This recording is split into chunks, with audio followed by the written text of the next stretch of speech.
Bismillahirrahmanirrahim. Alhamdulillahirabbil alamin. Wassalatu wassalamu ala sayyidina Muhammadin wa ala alihi wa sahbihi ajma'in. Rabbinfa'na bima 'allamtana wa 'allimna ma yanfa'una warzuqna 'ilman yuqarribuna ilaika rabbal alamin. Allahumma faqqihna fid din wa 'allimna ta'wil waftah 'alaina futuhal 'arifina bika ya rabbal alamin. Wala haula wala quwwata illa billahil 'aliyyil 'azim. Alhamdulillah, segala puji bagi Allah Subhanahu wa taala, selawat dan salam pada baginda Rasulullah sallallahu alaihi wasallam.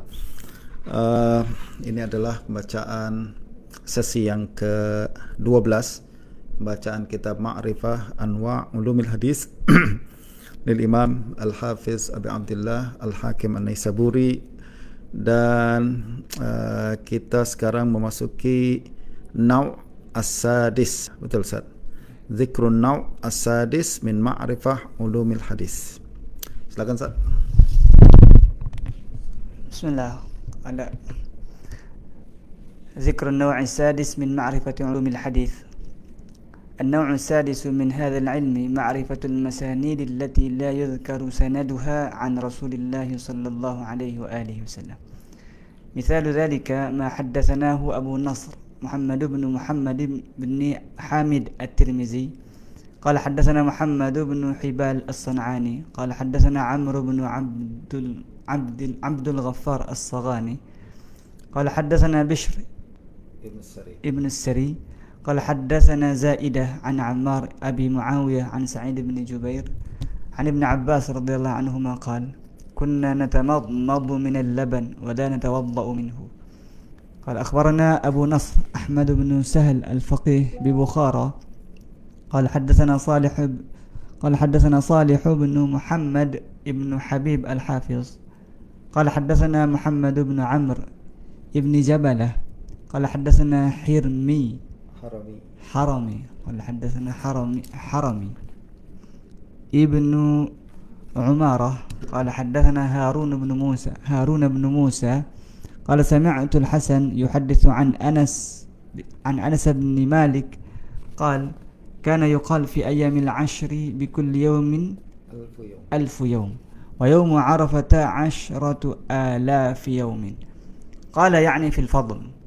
قال أخبرنا أبو جعفر محمد بن علي بن دحيم الشيباني بالكوفة قال حدثنا أحمد بن حازم ابن أبي غرزة قال حدثنا علي بن قادم قال أخبرنا علي بن صالح عن أبي إسحاق عن هبيرة ابن يريم عن عبد الله قال من أتى ساحرا أو عرافا فقد كفر بما أنزل على محمد صلى الله عليه وسلم.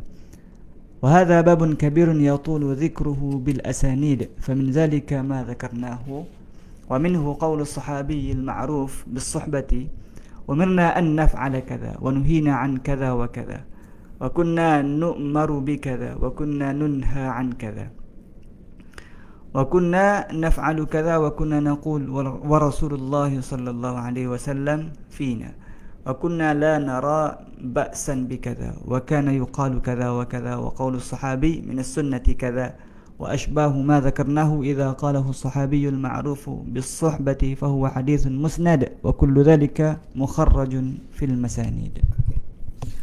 Pada hari ini kita masih berbincang berkenaan dengan musnad dan mauquf, actually ya. Masih bincang berkenaan dengan musnad dan mauquf. Dan sebelum ni Imam Al-Hakim telah membuka perbincangan berkenaan dengan hadis yang bentuk dia mauquf akan tapi makna dia musnad, ya tak? Mauquf lafzan wa musnadun ma'nan. Nah, pada hari ini beliau melanjutkan lagi perbahasan yang masih hampir sama, yaitu hadis-hadis yang musnad tapi tak menyebutkan an Rasulullah sallallahu alaihi wasallam. Jadi hadis ni tak ada kalimat qala Rasulullah sallallahu, tak ada kalimat anin Nabi sallallahu alaihi wasallam, an Rasulullah sallallahu alaihi wasallam, akan tetapi hukumnya musnad atau marfu', ya tak? Mauquf lafzan wa marfu' ma'nan. Nah, Beliau mengatakan contoh perkara tersebut ada beberapa bentuk yang yang termasuk dalam perkara ini.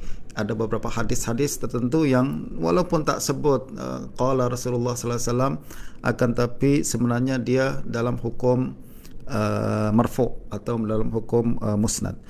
Contoh yang pertama adalah beliau meriwayatkan hadis dari Sayyidina Ibnu Abbas radhiyallahu anhu. Beliau mengatakan kunna natamadmadu minal laban wala natawadda'u minhu. Kunna natamadmad minal laban wala natawadda'u minhu. Kata Ibnu Abbas, kunna, dulu kami, Ibnu Abbas kan sahabat Nabi kan. Ibnu Abbas sahabat Nabi, dia mengatakan dulu kami sering berkumur-kumur karena minum laban. Maksudnya minum laban ini tidak membatalkan wudu. Minum laban tidak membatalkan wudu, minum susu tak membatalkan wudu. Tapi kalau nak solat cukup kami kumur-kumur saja. Jadi ada setengah orang yang berpandangan mungkin dulu kan pernah ada hadis Nabi SAW, semua yang kena api atau apa dapat membatalkan wudu. Nah, Ibnu Abbas membatalkan pandangan tersebut dan mengatakan kami dulu minum susu yang dipanaskan atau lain sebagainya, tapi tak batal wudu pun, tak wajib wudu semula, walaupun kami cuma sekedar kumur-kumur saja. Maknanya dia cuma untuk menghilangkan kesan susu, bukan karena batal wudu kami karena berwudu. Nah, apa syahid di sini? Apa poin yang nak dibawakan oleh Imam Al-Hakim? Beliau mengatakan ucapan sahabat yang menyebutkan kunna naf'alu kaza, ya kan? Dulu kami buat macam ni, dulu kami buat macam ni. Tu walaupun dia tak sebut Nabi, tak ada kalimat zaman Nabi, tak ada kalimat Nabi kata macam ni atau riwayat daripada Nabi, tapi ini masuk dalam kategori musnad atau marfu', ya istilah kita kan. Masuk dalam kategori musnad dan atau marfu'. Kenapa? Mungkin karena kunna, kalimat dulu kami, itu merujuk kepada zaman Nabi, betul tak? Jadi Ibnu Abbas cakap ni apabila dia berkata kepada murid-murid dia lah, murid-murid dia di kalangan tabi'in. Jadi kalau dia bercakap pada kalangan tabi'in lalu mengatakan dulu kami ni para sahabat buat macam ni, buat macam tu, maknanya bila tu? Zaman Nabi lah. Kalau zaman Nabi maknanya Nabi tahu perkara tersebut dan Nabi diamkan, tak ingkarkan, maknanya takrir. Takrir kan salah satu bagian daripada hadis marfu' atau hadis musnad, ya kan, marfu'. Ya, walaupun tak sebut nama Nabi tapi dia masuk dalam kategori marfu' ataupun musnad. Nah, sebenarnya perbahasan ni ada khilaf panjang. Imam Hakim mazhab dia macam ni lah. Imam Hakim mazhab dia, kalau sahabat kata kunna naf'alu kaza, walaupun dia tak sebut kunna naf'alu kaza fi ahdi Rasulillah, ya tak? Walaupun dia tak sebut zaman Nabi, walaupun yang mengatakan perkara itu adalah sahabat yang sagir, sahabi sagir macam Ibnu Abbas. Ibnu Abbas sahabi sagir. Dia bukan sahabi kabir, ya kan? Kalau Abu Bakar Siddiq radhiyallahu anhu mengucapkan kunna naf'alu kaza, confirm marfu'. Sebab beliau hidup selepas baginda Nabi cuma 2 tahun saja kan. Jadi kalau dia cakap dulu kami buat macam ni, confirm lah zaman Nabi. Tapi kalau Ibnu Abbas tak, dia hidup pada zaman Nabi, last hidup zaman Nabi cuma berapa tahun saja, ingat tak sampai 4 tahun saja. Lalu kemudian masuk zaman Sayyidina Abu Bakar Siddiq 2 tahun, masuk zaman Sayyidina Umar sampai 11 tahun, masuk Sayyidina Utsman sampai ke zaman Sayyidina Ali dan Bani Umayyah. Maknanya kalau dia kata kunna naf'alu kaza, ada kemungkinan yang dimaksud adalah zaman Nabi, ada juga kemungkinan zaman Sayyidina Abu Bakar, zaman Sayyidina Umar, mungkin sangat berlaku, mungkin yang dimaksudkan. Justru para ulama berbeza pandangan dalam perkara ini. Kalau nak panjang tentang perkara ini boleh rujuk tentulah pertama Ibnu Salah dalam muqaddimah, lalu kemudian Nukat Ibnu Hajar. Nukat Ibnu Hajar, dan perbahasan dalam Nukat dia libatkan antara perbahasan nukilan daripada muhaddisin juga nukilan daripada usuliyin. Kenapa ahli usul ikut juga perbincangan dalam perkara ini? Sebab berkaitan dengan penetapan hukum kan. kalau kita hukum kalimat ni sebagai marfu, maknanya dia boleh jadi hujah, sebab berkaitan dengan sunnah Nabi. Akan tapi kalau dia tak masuk dalam marfu, maknanya dia tak boleh jadi hujah. Maksudnya ada khilaf lah, sama ada qaul sahabat hujah atau tak hujah. Nah, Imam Ibn Salah dan lain-lain mengingatkan, kalau ucapan sahabat mengatakan kunna naf'alu kaza fi ahdi Rasulillah, confirm marfu. Tapi kalau tak sebut fi ahdi Rasulillah, macam mana? Kalau tak sebut dia ucapan di zaman Nabi, tak zaman Nabi. Nah, ini yang kita kena tengok secara qarinah lah sebenarnya. Anda tak tengok dia secara kaedah umum, tapi tengok secara qarinah. Kalau yang dimaksudkan tu adalah ada qarinah menunjukkan dia zaman Nabi, maka kita tetapkan marfu. Tapi kalau bukan, maka ditetapkan mauquf. Dan khilaf para ulama berlaku di sekitaran tu. Jadi kalau mereka melihat bahawa ini adalah ada tanda-tanda yang dimaksud oleh zaman Nabi, maknanya marfu lah. Tapi kalau tak, maka dia dihukumkan mauquf. Dan ucapan kunna naf'alu kaza dari sahabi saghir, besar kemungkinan yang dimaksudkan adalah bukan zaman Nabi. Tapi ada kemungkinan zaman Nabi juga. Betul tak? Jadi karena sukar nak tentukan tu, itu yang berlaku khilaf di kalangan para ulama. Bagaimanapun di sini Imam Al-Hakim mengatakan dia masuk dalam kategori musnad. Jadi dia tak bezakan, dia tak wajibkan ucapan tu mesti ada kalimat fi ahdi Rasulillah ataupun berasal daripada sahabi saghir atau sahabi kabir. Tapi kebanyakan nampaknya macam kalau yang menyebut perkara tu adalah sahabi kabir, ulama tak khilaf lah. Ulama tak khilaf bahawa yang dimaksudkan tu adalah tentulah zaman Nabi, ya tak? Cuma yang jadi khilaf kemungkinan lah apabila berlaku dari kalangan sahabi saghir macam Ibn Abbas, macam Anas Ibn Malik dan lain sebagainya. Okey, hadis yang kedua, beliau mencontohkan lagi hadis riwayat akhbarana Abu Nasr Ahmad bin Sahal Al-Faqih bi Bukhara qala hadatsana Salih bin Muhammad ibn Habib. Ini Salih Al-Hafiz, dia adalah imam yang terkenal dengan sebutan Salih Jazarah. Salih Jazarah. Salih Jazarah maknanya apa? Karat kan? Karat ya. Kenapa dia diberi laqab Jazarah? Sebab pernah baca kalimat dalam hadis silap. Sepatutnya dibaca Kharazah, dia baca Jazarah. Zaman dulu kan tak ada titik, tak ada baris kan. Jadi dia tashif lah, dia silap dalam membaca kalimat, terus lekat ke dia lah. Orang sebut dia Salih Jazarah. Salih Jazarah. Tapi dia imam, hafiz dan pakar dalam hadis. Dan sanad dia bersambung hingga ke Sami'tu Al-Hasan. Hasan tu adalah Hasan Al-Basri, yuhaddithu an Anas Ibn Malik. Hasan Al-Basri, ya, dia jumpa dengan Anas Ibn Malik. Qal kana yuqal. Jadi ucapan Anas Ibn Malik mengatakan kana yuqal. Macam tadi, kunna naf'alu. Betul tak? Juga sekarang kalimat kana yuqal. Dulu dikatakan, dulu ni bila? Zaman Nabi atau zaman sahabat? Ya tak? Kalau ucapan Anas bin Malik sahabi saghir, ya tak? Ada kemungkinan maksudnya adalah zaman Nabi, ya tak? Dan ada juga kemungkinan di zaman sahabat, Sayyidina Abu Bakar, Sayyidina Umar dan lain sebagainya. Nah, dari sini kemudian sekali lagi Imam Hakim berpandangan dia masuk dalam musnad. Karena yuqal, ucapan sahabat kana yuqal, walaupun dia tak sebutkan Nabi, masuk dalam musnad marfu. Tapi setengah ulama yang lain mungkin dia akan pertikaikan jugalah. Kana yuqal ni zaman siapa? Zaman Nabi ke, zaman sahabat ke, siapa yang cakap ke, ini tak pasti kan. Nah, kana yuqal fi ayyamil ashr bi kulli yawmin alfu yawm, berkenaan dengan ayyamul ashr, iaitu 10 hari pertama Zulhijjah. Dia itu adalah hari-hari terbaik di dunia kan. Ada hari-hari terbaik di dunia. That's why satu hari sama dengan 1000 hari. Satu hari daripada Ayyamul Ashr adalah satu hari sama dengan 1000 hari.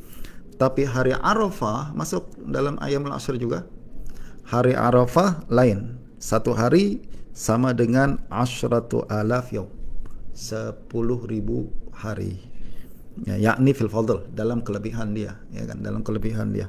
Nah, ini apa namanya sighah yang dibawakan oleh Sayyidina Anas, kana yuqal, menurut Al-Hakim, kalau seorang sahabi mengucapkan kana yuqal walaupun tak ada perkataan Nabi di situ, maka dia masuk dalam kategori musnad.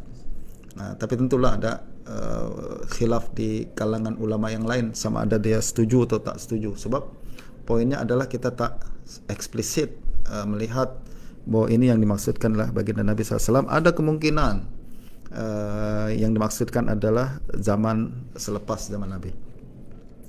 Hadis yang ketiga, akhbarana Abu Ja'far Muhammad bin Ali Duhaim Asy-Syaibani bil Kufah, qala hadatsana Ahmad bin Hazim bin Abi Gharazah, dan seterusnya hingga ke Abdullah. Ini maksudnya adalah Abdullah ibn Mas'ud. Abdullah bin Mas'ud mengatakan, man ata sahiran aw arrafan faqad kafara bima unzila ala Muhammad sallallahu alaihi wasallam. Siapa yang datang kepada meminta bantuan tukang sihir, ya, datang kepada tukang sihir untuk minta khidmat dia, atau datang kepada arraf. Arraf tu bomoh yang mendakwa tahu masa depan dan sebagainya, mendakwa mengetahui apa benda-benda gaib, faqad kafar, maka orang tersebutlah kafir bima unzila ala Muhammad, telah kafir terhadap perkara yang telah diturunkan kepada Muhammad sallallahu alaihi wasallam. Ini ucapan Abdullah bin Mas'ud. Soalan, ini apa namanya dihukumkan marfu' atau qata'? Adakah ini menunjukkan bahwa ucapan tersebut diambil dari Nabi, ataukah ini ijtihad beliau? Ya tak? Ijtihad beliau. Secara umumnya kalau seorang sahabat Nabi berbincang tentang perkara yang la majala lahu lirra'i, yang tak ada kaitan dengan ijtihad, ra'i dia, ya, maka hukumnya adalah marfu'. Misal kalau dia bincang tentang perkara-perkara gaib, dia bincang tentang apa namanya hari kiamat, bincang tentang apa namanya perkara apa umat-umat terdahulu, ya kan. Itu kalau sahabi itu tidak terkenal mengambil daripada Israiliyat, maka hukumnya marfu'. Tapi kalau sahabi itu terkenal membaca kitab Taurat dan Injil macam Abdullah bin Amr bin As, dia memang sengaja baca kitab tersebut untuk dapatkan ilmu dan sebagainya, maka walaupun dia bincang tentang perkara yang tak ada kaitan dengan ijtihad pribadi, maka hukumnya mungkin diambil daripada Israiliyat, ya tak? Tapi sekarang ni, kalau seorang sahabat macam Abdullah bin Mas'ud dan dia bukan orang yang ambil daripada Israiliyat, lalu bincang tentang suatu perkara yang kita nampak ni bukan hasil ijtihad beliau sendiri. Kalau ijtihad beliau sendiri tentulah itu mauquf, ya kan? Tapi ini bukan ijtihad beliau sendiri. Besar kemungkinan dia ambil maklumat tu daripada orang lain. Adakah sahabat Nabi ataukah dari Nabi direct sendiri, maka hukumnya adalah hukum marfu'. Ya tak? Nah, ini yang dibawakan oleh Imam Hakim. Dia nampak macam apa namanya beliau tetapkan dalam perkara ni perkara-perkara yang nampak mauquf secara lafaz, akan tapi marfu' secara makna adalah apabila seorang sahabat Nabi bercakap tentang sesuatu yang besar kemungkinan bukan diambil dari ijtihad dia. Wa hadha babun kabir yatulu dhikruhu bil asanid famin dzalika ma dzakarna. Ini sebenarnya banyak lagi contoh-contoh lain beliau katakan. Jadi perlulah kita ambil beberapa kaedah-kaedah tertentu kan, mana perkara-perkara yang boleh dikira sebagai marfu' secara makna dengan memperhatikan konten daripada ucapan tersebut, ya. Ini ucapan sahabat tapi konten dia macam bukan berasal daripada lahir daripada ijtihad dia sendiri, maka dia masuk dalam kategori marfu. Wa minhu, termasuk kata Imam Hakim, qaulus sahabi al-ma'rufi bis-suhbah umirna an naf'ala kadza.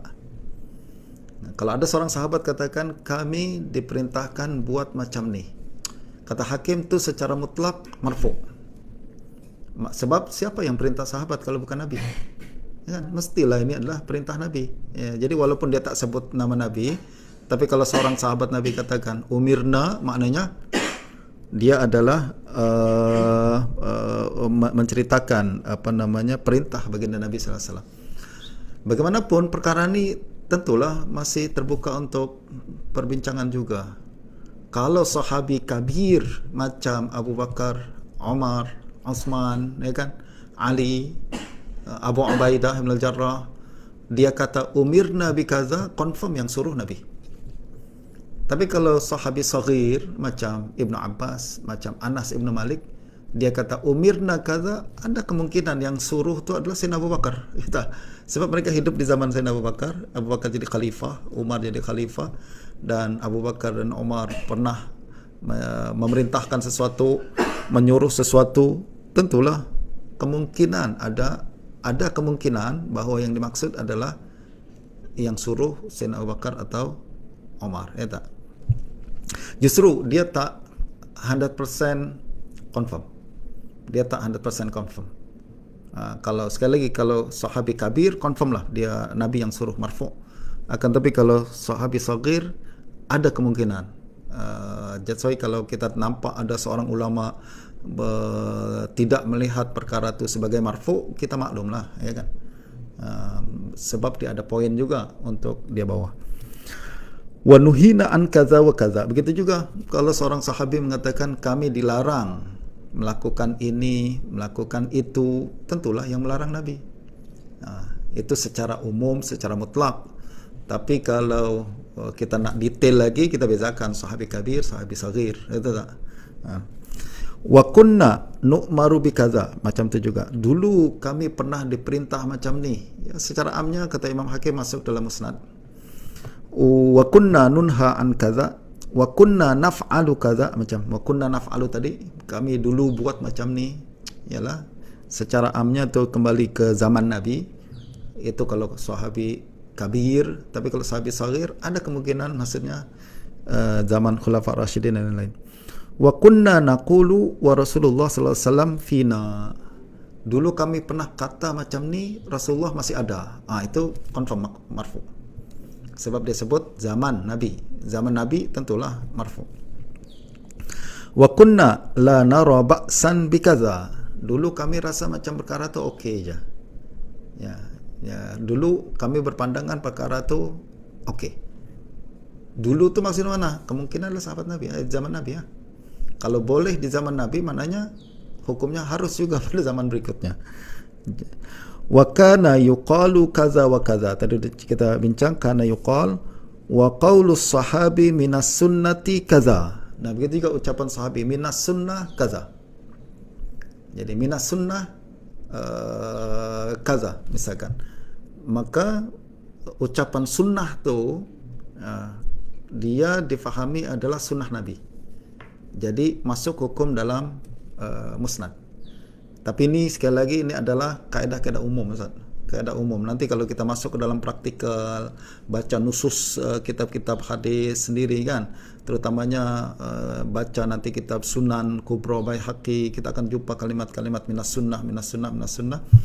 Kadang ada beberapa perkara di mana minas sunnah maksudnya bukan sunnah Nabi, tapi sunnah Khulafa Rasyidin.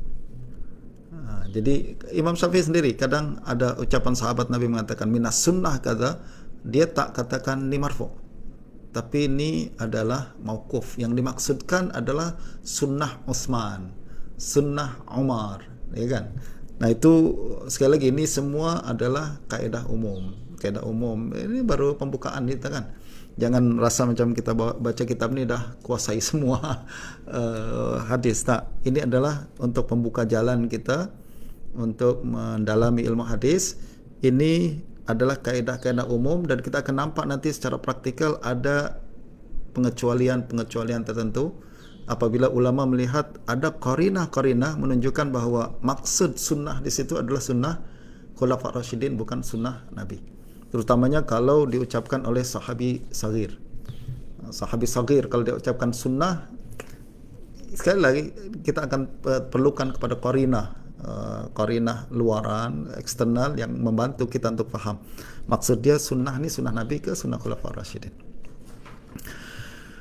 Wa ashbahu ma dzakarnahu idza qalahu as-sahabil ma'ruf bis-suhbah fa huwa haditsun musnad wa kullu dzalika mukharrajun fil masanid. Semua ni masuk dalam kategori hadis-hadis musnad ya. Jadi maknanya Imam Hakim mengambil pendekatan umum saja, secara umum kalau sahabi cakap macam ni tak bezakan sahabi saghir ke sahabi kabir, tak bezakan sahabi kabir atau sahabi saghir, dah masuk semua dalam musnad. Ya, memanglah secara umumnya macam tu. Kita baca kitab Imam Ibn Salah pun buat macam tu. Tapi nanti kita secara praktikal akan nampak bahawa perkara ni kembali sebenarnya kepada qarinah-qarinah yang menyokong keputusan untuk mentafsirkan sama ada ucapan tu betul merujuk kepada zaman Nabi ataupun ada pengecualian tertentu di mana ucapan sahabat mengatakan sunnah, mengatakan kunna nu'maru bikaza, tapi sebenarnya bukan Nabi yang dimaksudkan, akan tapi sahabi yang lain ya. Dan itu menunjukkan memerlukan kita ketelitian dan fiqh kita kan. Ulama kita dia bukan ambil satu kaedah apply dalam semua perkara, tak. Tapi dia akan guna kaedah sebagai panduan, tapi terus kembali mereka akan gunakan ketelitian mereka untuk mengamati qarinah-qarinah untuk memastikan makna hadis-hadis tersebut. Okey, saya rasa habis dah Ustaz. Dan kita akan masuk ke perkara lain insya-Allah pada esok hari lah Ustaz. Kadang kita cari masa yang sesuai untuk kita baca mengikut keluangan Ustaz Hai juga dan keluangan anak karena kesibukan kita bekerja. Okey, kita jumpa semula insya-Allah pada esok hari. Sallallahu alaihi Muhammadin wa ala alihi wasallam. Assalamualaikum warahmatullahi wabarakatuh.